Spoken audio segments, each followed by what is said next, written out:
Waziri Mkuu wa Israel Bwana Benjamin Netanyahu anasema kwamba Israel itaidhibiti Gaza wakati wowote kuanzia sasa.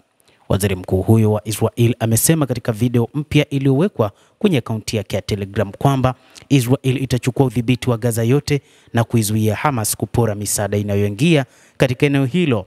Lakini yote hayo ni baada ya jeshi kuanza kufanya operesheni za ardhini wakati huu ambapo inadaiwa zaidi ya watu 130 tayari wameshauawa.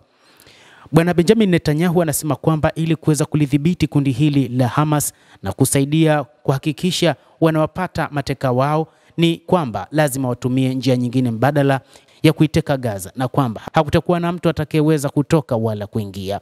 Hii itasaidia kuhakikisha wataweza kulipata kundi hilo la wapiganaji la Hamas na wataweza kulimaliza katika wakati wowote kuanzia sasa. Israel imetoa taarifa juu ya kifo cha moja kati ya viongozi wa kundi hilo ambaye ni mdogo wake na Yahya Sinwar anayefahamika kwa jina la Mohamed Sinwar. Hata hivyo pia hili linakuja baada ya serikali ya Israel kusema itaruhusu kiasi cha msingi cha chakula kuingia katika Gaza kufuatia mzingiro wa wiki 11. Hata hivyo, moja kati ya mambo muhimu ambayo wakati huu yamekuwa yakiripotiwa ni kwamba Israel imetangaza itaruhusu kiasi cha chakula kuingia katika eneo hilo na kwamba raia wa Gaza hawatapata shida ya chakula isipokuwa tu mamlaka ya Gaza wakati huu itakuwa chini ya jeshi la IDF, jeshi la Israel. Tangu mwanzoni mwa mwezi Machi, Israel imezuia shehena zote za misaada ya kibinadamu ikiwa ni pamoja na chakula na vifaa vya matibabu kuingia Gaza.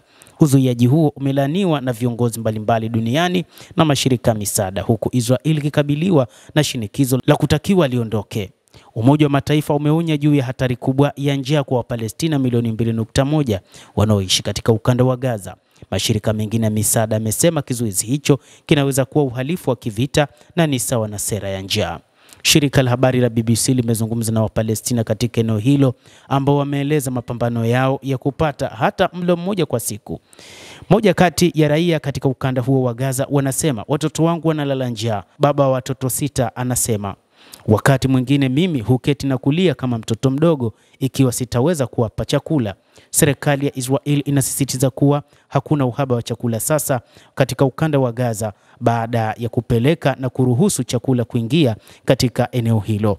Lakini pia walidai kwamba moja kati ya changamoto ilikuwa ni kundi hilo la Hamas la ukanda wa Gaza ambalo limekuwa likipora chakula. Israel inasema inaweka shinikizo kwa Hamas ili wawachilie mateka waliosalia baada ya baadhi ya mateka 58 wamesalia Gaza, hadi 23 kati yao wakiaminiwa kuwa wako hai, wengine wakidaiwa huenda wakawa wameshafariki. Mtazamaji, endelea kutufuatilia, tutakujuza mengi yanayojiri katika ulimwengu kupitia hapa The World News, na itwa Adam Hussein.